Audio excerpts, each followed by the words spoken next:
देखिए, उनकी अपनी व्यक्तिगत टिप्पणी है, उस पर मैं ज़्यादा नहीं कह सकता हूँ। आपको सिर्फ एक ही लाइन में कहते हैं, कोई संशय होता तो हम यहाँ पर बैठे नहीं होते। बात खत्म। सब कुछ ठीक हो गया है। ठीक है, तभी तो यहाँ पर हैं। हर मंत्रालय का अपना अपना महत्व होता है, हर की खूबसूरती होती है, हर जनहित के लिए काम किया जाता है। बिहार में सत्ता परिवर्तन तो हो गया है, लेकिन आपको बताते चले कि लगातार जो कयास लगाए जा रहे हैं, कहा जा रहा है कि बिहार में अभी एक बहुत बड़ा खेला होने वाला है। लेकिन जिस तरीके से मंत्रिमंडल का भी विस्तार तो नहीं हुआ, हालांकि जीतन राम मांझी के जो बेटे हैं संतोष सुमन, उनको मंत्री का दायित्व दे दिया गया। आज उन्होंने पदभार भी ग्रहण कर लिया। लेकिन जिस तरीके से खबरें निकल के आ रही कि जीतन राम मांझी लगातार कह रहे हैं कि उनको 2 मंत्री दिया जाए, यानी उनके पार्टी के 2 नेताओं को मंत्री बनाया जाए। हालांकि अभी तक संतोष सुमन को ही मंत्री बनाया गया है। वहीं ये भी कहते हुए नजर आया कि जो विभाग हमको मिला था उसी विभाग को हमारे बेटे को दिया गया है, क्या हम लोग पुल पुलिया नहीं बना सकते। इस तरीके के बयानबाजी से तो कहीं ना कहीं एनडीए में टूट की खबरी पर बल ले रहा है। लेकिन संतोष सुमन ने पदभार ग्रहण करने के बाद से साफ साफ इस बातों का खंडित कर दिया कि उनका एक निजी विचार हो सकता है। ऐसी कोई बात नहीं है। कोई भी विभाग जो है खराब नहीं होता है, सब विभाग में काम करना होता है और सब बराबर होता है। पहले सुनवाते हैं क्या कुछ कह रहे हैं संतोष सुमन।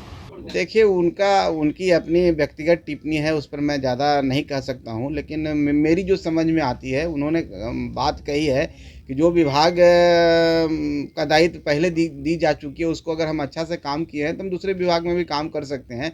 उनका अपनी बात है, उस बात को ज़्यादा उनसे ही पूछें तो ज़्यादा बेहतर रहेगा। हमारे लिए इतना ही है कि आज हमारे लिए एक नया दिन है।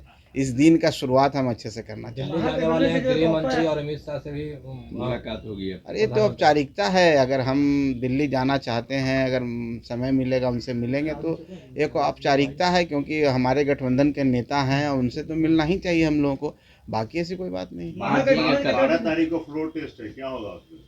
12 तारीख को फ्लोर टेस्ट में क्या होगा? जो सरकार हमारी है और हमारी सरकार को कोई हटाने डिगाने नहीं जा रहा है। उनके पास संख्या ही नहीं है, वो तो खुद डर के भागे हुए हैं। उनके विधायक सब इधर आना चाहते हैं तो हैदराबाद घुमा रहे हैं। रिजॉर्ट का कल्चर शुरू हो गया है। तो आप समझ सकते हैं कि क्या किनके पास बहुमत है। हमारे पास बहुमत 128 है और उससे कहीं ज़्यादा बहुमत से हमारी सरकार बचेगी। अविश्वास प्रस्ताव जो आया है उनका, वो अविश्वास प्रस्ताव गिर जाएगी। राज्यसभा में आप लोग किसका समर्थन करेंगे राज्यसभा चुनाव की? तो ये सब तो बात अजीब सा बात है। जो हम एनडीए में है तो किसका समर्थन आप चाहते हैं, बता दीजिए आप।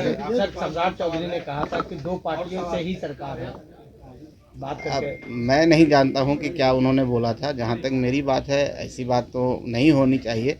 और हम लोग के बीच में, हम लोग कल भी मिले हैं उनसे, सबके मिल के सबके सहयोग से सरकार चल रही है। रीज़न क्या है, हम लोग आगे क्या करेंगे, हमारे सेक्रेटरी महोदय बैठे हुए हैं, इनसे भी वार्ता होगी। तो आज के दिन इतना ही है कि मैं आप सबको के माध्यम से शुभकामना देना चाहता हूं और धन्यवाद भी देना चाहता हूं सभी लोगों का, जिनके कारण आज हम यहाँ पर हैं। बस इतना ही है आज के दिन में। आप सबको भी बहुत बहुत धन्यवाद कि आप लोग यहाँ पर आए हैं। संशय की स्थिति थी आपको लेकर के। देखिए, ये तो बाहर की बात है, पॉलिटिकल बात यहाँ पर हम नहीं करेंगे। और ऐसी आपको सिर्फ एक ही लाइन में कहते हैं, कोई संशय होता तो हम यहाँ पर बैठे नहीं होते। बात खत्म। सब कुछ ठीक हो गया है। ठीक है, तभी तो यहाँ पर हैं। अब कोई नाराजगी नहीं है। अब ये सब बात नाराजगी रहती तो हम आप नहीं यहाँ रहते हैं, ना हम यहाँ रहते हैं। जिस तरह से मुख्यमंत्री जी से कल मुलाकात हुई, नाराजगी दूर हो गई क्या? अरे, मुख्यमंत्री जी से मिलने गए थे, उनका आशीर्वाद लेने गए थे। हम निश्चित तौर पर, जब हम लोग को एक पद मिला, हमें एक विभाग मिला, तो एक कटसी होता है कि माननीय मुख्यमंत्री जी हम लोग के मुखिया होते हैं और उनके पास जा करके उनका सहयोग, उनका आशीर्वाद, उनका मार्गदर्शन लेना है, इसलिए हम गए थे। बाकी और कोई ऐसी बात तो थी नहीं। जो मंत्रालय आपको मिला उससे संतुष्ट हैं आप?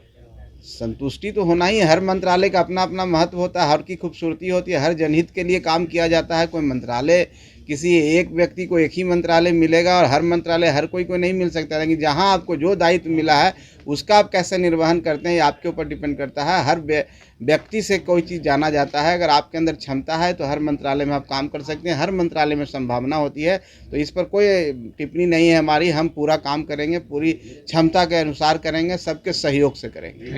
तो आपने सुना किस तरीके से संतोष सुमन ने पदभार ग्रहण करने के बाद से तमाम बातों को रखा। वहीं टूट की खबरों को लेकर के जिस तरीके से कहा जा रहा है कि महागठबंधन की सरकार बन जाएगी, खेला होगा 12 तारीख को, उन्होंने निकार दिया कि उनके विधायक तो हैदराबाद चले गए हैं डर के मारे, वो लोग इधर आना चाहते हो। लेकिन खबरें ये भी है कि जिस तरीके से जदयू के कई नेता जो है आरजेडी के संपर्क में हैं, वहीं मांझी जी यानी देखने में लगे हुए हैं कि कब उधर से पाला बदलता है। और सीएम का जो ऑफर को लेकर के लगातार जो ये भी कहा जा रहा है कि मांझी जी टकटकी लगाए हुए हैं, इस बात की हम पुष्टि तो नहीं करते, लेकिन जिस तरीके से मांझी जी ने बयान दिया विभाग को लेकर के किया हम लोग जो है पुल पुलिया वाला काम नहीं कर सकते, तब से लगातार इस बात की चर्चा होने लगी कभी भी जो पाला इधर से उधर हो सकता है, बड़ा खेला हो सकता है। लेकिन अब दिलचस्प ये होगा कि 12 तारीख को क्या कुछ निकल करके आता है सामने।